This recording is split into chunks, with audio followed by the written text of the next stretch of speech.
Welcome dear rockers, कैसे हैं आप सभी। तो मैंने सोचा आपको जरा आज डरा देता हूँ। काफी दिनों से हॉरर मूवी एक्सप्लेन नहीं की थी, इसीलिए आज हम एक ऐसी हॉरर मूवी लेकर आ चुके हैं जिसमें कहानी बताई गई है राम नाम के लड़के की। जब वो छुट्टियां बिताने के लिए अपने गांव वाले घर में आता है ना, तो उसने सोचा कि ये ट्रिप सुकून से भरी होगी, लेकिन वहां आते ही उसका ये सोचना गलत साबित हो जाता है, क्योंकि घर की दीवारें तक ये एहसास दिला जाती हैं कि उसके अलावा यहाँ पे कोई और भी है। राम को जब तक इस चीज का एहसास होता तब तक बहुत देर हो जाती है। वो एक ऐसे चक्रव्यूह में फंस जाता है दोस्तों, जहाँ से बाहर निकलना जितना आसान लगता है ना, उससे कई ज्यादा मुश्किल होता है। तो आखिर क्या है वो चीज जो अपने होने का एहसास राम को दिला रही है, और क्या राम अपने आप को बचा पाया या उस चक्रव्यूह में फंसकर मर जाएगा? कहानी जानने के लिए आइए देखते हैं, जिसका नाम ये रहा आपके सामने। हाँ, तो कहानी की शुरुआत राम से ही होती है, जो गांव में बने अपनी बहन के घर पे आया हुआ है। यहाँ उसकी बहन और जीजाजी रहते हैं, लेकिन कुछ दिनों पहले राम की बहन का देहांत हो गया। वजह नेचुरल थी मौत की, लेकिन अब इतने बड़े घर में राम का जीजा अकेला रहता है, इसलिए उसने राम को यहाँ बुला लिया ताकि कम से कम जब तक छुट्टियां हैं तब तक उसको साथी मिल जाए। तो राम के आते ही उसका जीजा अर्जुन बड़े खुशी से बावला हो जाता है। दोनों एक दूसरे को देखकर बड़े खुश होते हैं। राम के अंदर आते ही उसकी बहन की यादें ताजा हो जाती है, मतलब इमोशनल हो जाता है काफी वो। लेकिन फिर अर्जुन उसको दिलासा देता है। वो कहता है कि तुम अपना सामान वगैरह सेट करो, तब तक मैं खाने वगैरह का बंदोबस्त करता हूँ। दोस्तों, अब जैसे अर्जुन वहाँ से जाता है ना, घर के गार्डन में कुछ लोग खुदाई करने का काम कर रहे होते हैं ताकि वहाँ पे पौधे लगा सके। तब एक आदमी को खुदाई के दौरान एक अंगूठी मिलती है। अंगूठी होती है सोने की, मतलब सोने की लग रही होती है। अब आदमी ईमानदार था, इसलिए वो अंगूठी राम को लाकर दे देता है, ये कहते हुए कि मुझे गार्डन में मिली। अब राम को नहीं पता था कि ये किसकी अंगूठी है, इसीलिए उस टाइम तो वो अंगूठी को खुद पहन लेता है ताकि अर्जुन के आने के बाद वो उसको दिखा सके। लेकिन अंगूठी पहनकर जो उसने गलती की ना दोस्तों, शायद वो इसका पछतावा भी ना कर पाए।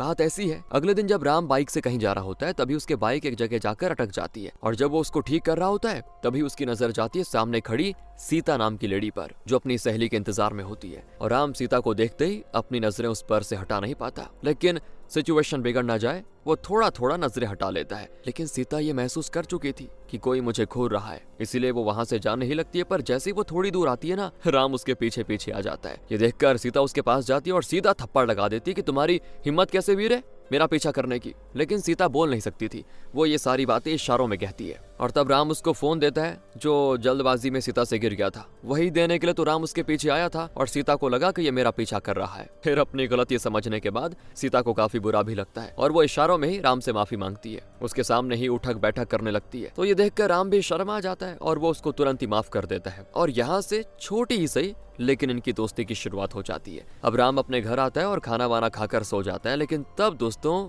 उसको एक अजीब सपना आता है। ऐसा सपना जो उसको अंदर से हिला के रख देता है, क्योंकि सपने में जब वो पानी पी रहा था ना, तभी सीलिंग में एक अजीब काले रंग की अदृश्य शक्ति उस पे हमला कर देती है, और ऐसे सपने को देखकर उसकी तुरंत आंख खुल जाती है। एकदम घबराया हुआ होता है। राम को समझ नहीं आ रहा था कि ऐसे सपने क्यों आ रहे हैं मुझे। ये फर्स्ट टाइम था दोस्तों जब उसने कुछ ऐसा एक्सपीरियंस किया था, इसलिए उस पर इतना ध्यान तो नहीं देता वो। पर अजीब चीजों का सिलसिला अभी खत्म नहीं हुआ था। वो जब किचन में जाता है ना पानी लेने के लिए, तो हम घर के फर्स्ट फ्लोर की बालकनी से किसी के पैर को लटकते हुए देखते हैं, यानी कि फर्स्ट फ्लोर पर कोई तो बैठा हुआ है दोस्तों। घर में अभी सिर्फ दो लोग थे, एक राम और दूसरा अर्जुन, जो अपने कमरे में सोया हुआ था। तीसरे इंसान के पैरों का मतलब है कि घर में जरूर कोई ना कोई आत्मा तो है। राम को भी इस चीज का एहसास होने लगता है। उसे घर से अजीब और हल्की सी आहट महसूस होती है, मानो कोई उसको देख रहा हो, और वो तुरंत ही यहाँ वहाँ उस आहट को ढूंढने लग जाता है। और तब जिस चीज पर उसकी नजर जाती है ना, वो उसके होश उड़ा के रख देता है, क्योंकि कैरम बोर्ड की गोटियां अपने आप अलाइन होकर हाय में बदल जाती है दोस्तों, हाय HI में। और राम एक पल को सोचने लगता है कि मैंने दारू तो नहीं पी रखी कहीं,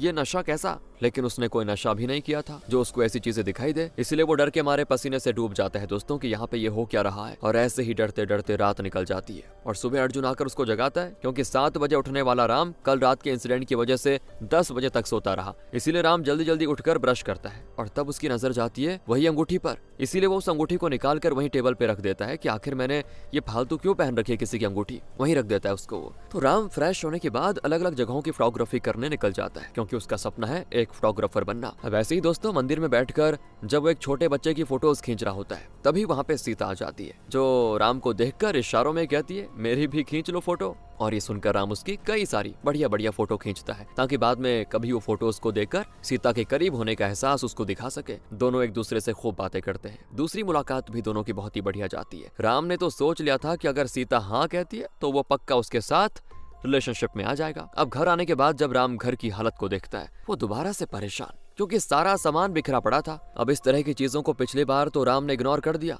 लेकिन इस बार वो डिसाइड कर लेता है कि वो पता लगा कर रहेगा वो क्या चीज है जो इस घर में है, जो उसको परेशान कर रही है। हालांकि उसने अंगूठी तो निकाल ली, लेकिन अब लगता है कि जो आत्मा अंगूठी से जुड़ी थी वो राम की इस हरकत से बड़ी गुस्सा है। इसीलिए वो उसी कमरे में जहाँ पे अंगूठी रखी हुई है ना, वहां से आवाज करने लग जाती है। डरते डरते राम जब कमरे के अंदर जाता है, उसको सामने एक लाश नजर आती है, और लाश तो इंसान को अंदर से डर का एहसास कराने के लिए काफी होती है। लेकिन जब लाश का चेहरा राम देखता है ना, उसके पैरों तले जमीन खिसक जाती, क्योंकि वो लाश होती है अर्जुन की दोस्तों। और राम यकीन नहीं कर पाता कि ऐसा कैसे हो सकता है, अर्जुन को क्या हुआ, वो कैसे मरा। राम को अचानक ये चीज देखकर एक सदमा सा लग जाता है। वो पागलों की तरह हरकतें करना शुरू करता है, मानो होश ही में ना हो कि उसके साथ क्या हो गया। ऐसे ही डर डर कर वो फिर रात गुजर जाती है, और अगले दिन भी अर्जुन ही राम को उठाने आता है। सामने अर्जुन को जिंदा देखकर राम अब तो पागल हो जाता है। वो कहता है, अर्जुन तुम जिंदा हो क्या? नहीं, ऐसा नहीं हो सकता, ये पक्का तुम्हारी आत्मा है जो मुझे नजर आ रही है। देखो मुझसे दूर रहो प्लीज, मैं पहले से डरा हुआ हूँ और डर कर मेरी जान मत लो। पर अर्जुन कहता है, अबे नशा करके रख दिया क्या तूने?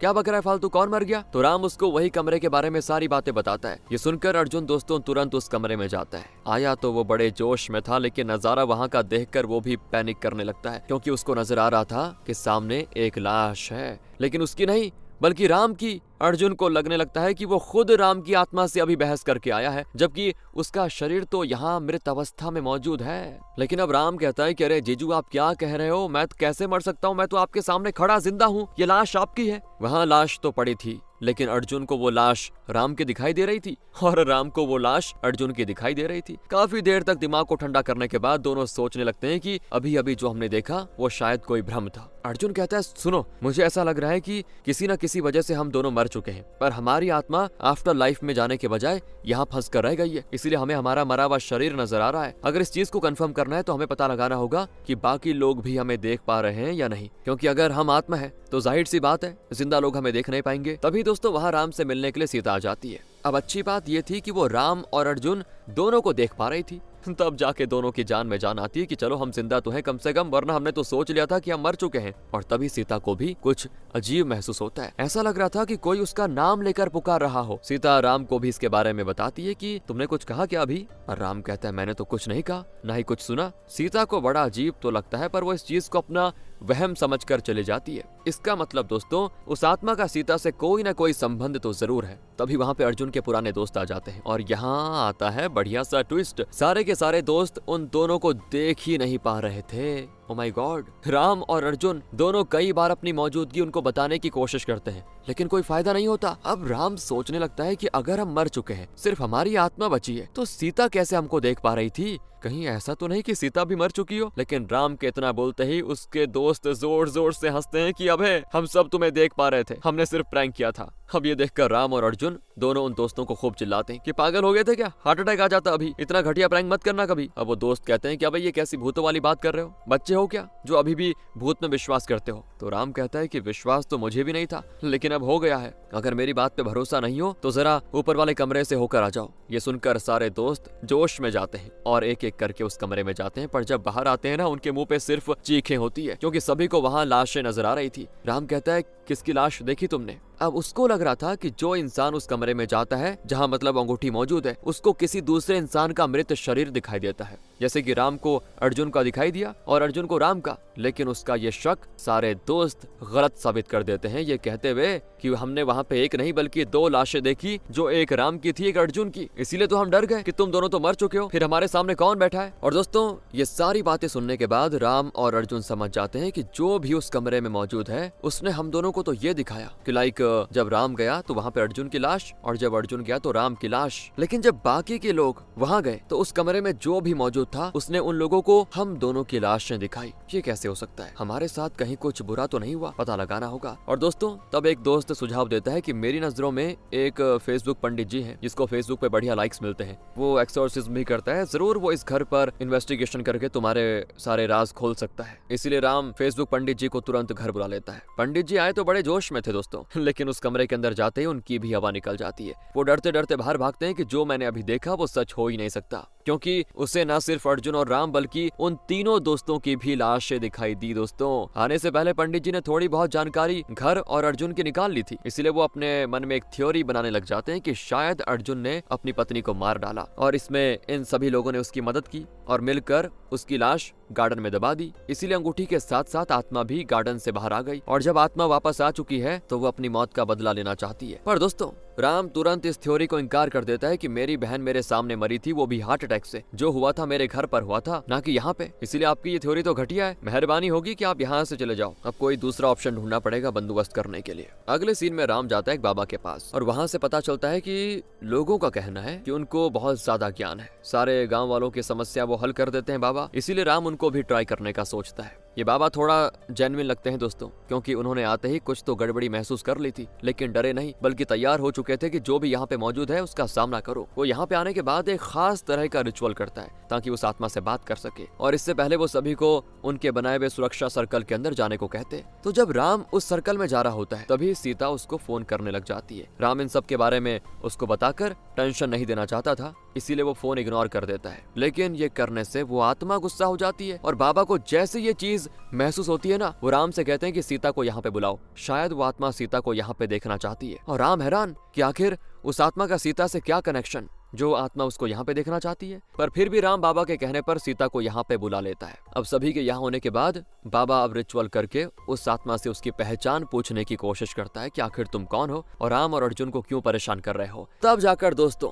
वो आत्मा अपने बारे में बताना शुरू करती है और ये होते ही हम पास्ट में चले जाते हैं। बात है करीब 30 साल पहले की। आदि नाम का एक बंदा हुआ करता था जिसके पिता मजिशियन थे। वो लोगों को मैजिक दिखाकर पैसा कमाया करते थे। ऐसा वैसा मैजिक नहीं दोस्तों, बल्कि उनके पास सच में थोड़ी बहुत शक्ति थी। लेकिन कुछ दिनों के बाद उनकी मौत हो गई और अब घर में आदि और उसकी माँ आराम से रह रहे थे। आदि भी अपने पिता जैसा बनना चाहता था क्योंकि उसके पास भी उसके पिता जैसी शक्ति थी। वो दूर बैठे हुए भी गाड़ी के दरवाजे को लॉक कर सकता था। अभी तो वो इस तरह के छोटे मोटे ट्रिक्स कर रहा है, लेकिन उसको भी कुछ बड़ा मैजिक करना था लाइफ में। इसलिए पुरानी किताबों में एक खास तरह के मैजिक के बारे में उसने पढ़ा जिसमें एक इंसान का हूबहू क्लोन बनाया जा सकता है। और आदि के इस मैजिक को सीखने के पीछे सिर्फ एक ही वजह थी, उसके पिता। वो कैसे भी करके अपने पिता का एक क्लोन बनाना चाहता था, लेकिन ये करना इतना आसान नहीं था ना। मरे हुए को तो छोड़ो, अभी वो जिंदा इंसान का क्लोन बना तो लेता है लेकिन वो सिर्फ कुछ सेकंड्स के बाद खत्म हो जाता है। अभी पूरी तरह से आदि इस चीज को सीख नहीं पाया है दोस्तों, लेकिन वो कोशिश करता रहता है। और ऐसे ही एक दिन उसको सीता नाम की लड़की नजर आती है जो खेत में अपने डांस की प्रैक्टिस कर रही होती है। उसको देखते ही आदि उसका दीवाना हो जाता है। पहली नजर में ही उसको भा चुकी थी वो। और ये सीता बिल्कुल राम की सीता वाली सीता जैसी दिखती है दोस्तों, यानी कि राम वाली सीता इसी सीता का पुनर्जन्म है। अब आदि सीता को पसंद तो करने लग गया था, लेकिन वो थोड़े शर्मिले किस्म का बंदा था, इसलिए उसकी हिम्मत नहीं हुई सीता से करीब जाकर पूछने की, कुछ कहने की। जाता तो भी कुछ कह नहीं पाता, लेकिन आदि बोल नहीं सकता। लेकिन दोस्तों यहाँ जो सीता है ना, वो बोल सकती है। इसलिए वो डरता है कि कहीं सीता उसकी इस प्रॉब्लम की वजह से उसको रिजेक्ट ना कर दे और उससे डर ना जाए। इस समय सीता डांस प्रैक्टिस करती है और कभी कभी मौका मिले तो क्लासिक डांस भी करने जाती है। जिनसे मिले पैसे वो अनाथालय में लगा देती है। मतलब बढ़िया है, क्योंकि वैसे सीता का इस दुनिया में कोई नहीं है। एक अनाथालय में ही पली बढ़ी है बेचारी, और अब अपने पैसों से उसी अनाथालय के बच्चों की मदद भी करती है। आदि की माँ को जब पता चलता है कि आदि किसी लड़की को पसंद करने लग गया, तो वो उससे कहती है, बेटा डर क्यों रहे हो, उससे जाकर मिलो। अगर वो अच्छी लड़की होगी तो तुझे समझेगी और तुम्हारी आवाज की प्रॉब्लम से तुम्हें रिजेक्ट नहीं करेगी। इसलिए हिम्मत करो और जाकर उससे मिल लो। ये सुनकर आदि थोड़ी हिम्मत जुटाता है और सीता से मिलने पहुंच जाता है उसके पास। लेकिन वो थोड़ा घबरा रहा होता है यार, इसीलिए वो एक स्टॉकर की तरह सीता का पीछा करने लग जाता है। ये चीज जब सीता नोटिस करती है तो उसके पास जाकर कह देती है, क्या तरीका है लड़की का पीछा करने का, तुम्हारे माता पिता ने तुम्हें सिखाया नहीं क्या कुछ। आदि कहने की कोशिश तो करता है, लेकिन आवाज की प्रॉब्लम और घबराहट उस पर बड़ा हावी हो जाता है और बेचारा कुछ कह नहीं पाता, जिससे सीता को ये लगता है कि आदि सच में उसका पीछा कर रहा था। और अब जब उसकी गलती पकड़ी गई तो उसके पास कोई जवाब नहीं है, इसलिए मुंह बंद है। और तब वहाँ पे अनाथालय में काम करने वाला आदमी आता है। वो सीता से कहता है कि बेटा सब तो ठीक है, क्या हो गया। तो सीता उसको सारी बातें बताती है कि ये मेरा पीछा कर रहा था। तब वो आदमी कहता है कि बेटा तुम्हें कोई गलतफहमी हुई होगी, आदि ऐसा नहीं कर सकता। जिस अनाथालय ने तुम्हें पाला है ना, उसे आदि के पिता ने ही बनाया था। आज भी आदि और उसकी माँ अनाथालय का सबसे ज्यादा खर्चा संभालते हैं। बेचारे आदि की बस एक कमजोरी है, वो बोल नहीं पाता, इसलिए उसने तुम्हारे सवालों का जवाब नहीं दिया। तब ये सुनकर सीता को बहुत ही बुरा लगता है। उसका दिल टूट जाता है कि यार मैंने गलत कर दिया, इंसान को समझा नहीं मैंने। और उसी टाइम से सीता के दिल में आदि के लिए फीलिंग्स आ जाती हैं। लेकिन वो सामने से नहीं कहती। वो अभी सिर्फ एक दोस्त की तरह आदि के साथ रहने लग जाती है। आदि चाहता तो था कि वो इस दोस्ती को कोई नाम दे और सीता को प्रपोज करे, लेकिन फिर उसका डर सामने आ जाता है कि गूंगा होने पर सीता मना ना कर दे। पर आदि की माँ फिर उसको समझाती कि बेटा सीता बहुत ही अच्छी लड़की है, मैं उसको समझ चुकी हूँ, तुम बेफिक्र होकर उसे अपने प्यार के बारे में बताओ, देखना वो इनकार नहीं करेगी। और अपनी माँ की बातों से मोटिवेट होकर आदि सीता को प्रपोज करने निकल जाता है। उसने प्रपोज करने के लिए एक अंगूठी भी खरीदी थी। अभी वो अंगूठी अपनी गाड़ी में ही छोड़कर सीता से पहले मिलने जाता है। बोल तो नहीं पाता बेचारा, लेकिन उसका इशारा सीता समझ जाती है और कहती है, हाँ मैं भी तुम्हें पसंद करती हूँ, मुझे तुम्हारा प्रपोजल एक्सेप्ट है। ये सुनकर आदि की आंखों में जो खुशी होती है ना, क्या बताए। वो अपनी खुशी बर्दाश्त नहीं कर पाता और जल्दी जल्दी गाड़ी में अंगूठी लेने के लिए जाता है ताकि वो सीता को दे सके। लेकिन दोस्तों किस्मत को कुछ और ही मंजूर था। सामने से आ रहा ट्रक आदि को टक्कर मार देता है, जिससे आदि दूर जाकर गिरता है। सीता भागकर उसके पास आती है, उसको संभालने की कोशिश करती है, लेकिन अफसोस आदि को बचाना नामुमकिन था और वो आखिरी सांसों में सीता को अंगूठी देकर अपना दम तोड़ देता है। और दोस्तों ये वही अंगूठी थी जो राम को मिली थी। आदि के मरने का सदमा सीता भी बर्दाश्त नहीं कर पाई और वो भी रोते रोते भगवान को प्यारी हो जाती है। दोनों की जिंदगी में आने वाली खुशियां एक पल में खत्म हो चुकी थी और ये होते ही आदि की आत्मा उसी अंगूठी के अंदर चली जाती है, यानी कि अंगूठी में आदि की आत्मा मौजूद है। जैसे ही वो अंगूठी जमीन से बाहर निकली, उसको राम ने पहन लिया, जिससे आदि की आत्मा को मौका मिला राम के जरिए दोबारा से सीता को ढूंढने का, और उसकी तलाश जल्दी पूरी भी हो गई। जब सीता का पुनर्जन्म राम को मिला, तभी से आदि थोड़ा सा अग्रेसिव हो गया था राम के जरिए सीता को पाने के लिए। वो क्लोन बनाने का तरीका तो जानता ही था, इसीलिए उसने राम और अर्जुन का क्लोन बना दिया ताकि उनको डरा सके। अब सच्चाई जानकर सारे लोग एकदम हैरान रह जाते हैं कि आदि के साथ बहुत ही बुरा हुआ यार। सीता तो रो देती है अपने पिछले जन्म की सच्चाई जानकर, और बाबा आदि से कहता है कि भगवान ने तुम्हारी जिंदगी में खुशियां नहीं लिखी बेटा, इसीलिए तुम्हारे साथ वो हुआ। लेकिन इसका मतलब ये नहीं कि तुम अब अपनी इच्छा पूरी करने के चक्कर में दूसरों की जिंदगी बर्बाद करो। बेहतर होगा तुम राम और सीता की जिंदगी से चले जाओ। तो आदि कहता है, हाँ मैं जानता हूँ मैं गलत कर रहा हूँ, मुझे मेरी गलती का एहसास है, मैं चला जाऊंगा तुम दोनों की जिंदगी से, कोई दिक्कत नहीं, ताकि जो खुशियां उस सीता को नहीं मिली इस सीता को जरूर मिले। ये सुनकर सारे लोग हो जाते हैं खुश और अब मूवी के आखिरी सीन में राम और सीता के रिलेशनशिप बिल्कुल बढ़िया चलने लग जाता है और हम देख पाते हैं कि आदि की तरह राम भी छोटे मोटे मैजिक कर पाता है, जैसे दूर से गाड़ी को लॉक करना। यानी कि आदि की आत्मा कहीं ना कहीं तो दोस्तों राम के साथ मौजूद है और उसकी खुशी का हिस्सा बन रही है। इसी के साथ ये कहानी यहाँ पे खत्म होती है। बाकी आप बताइए आपको मजा आया कि नहीं। मिलते हैं आपसे अगली वीडियो में, ध्यान रखेगा अपना। And finally thanks for watching.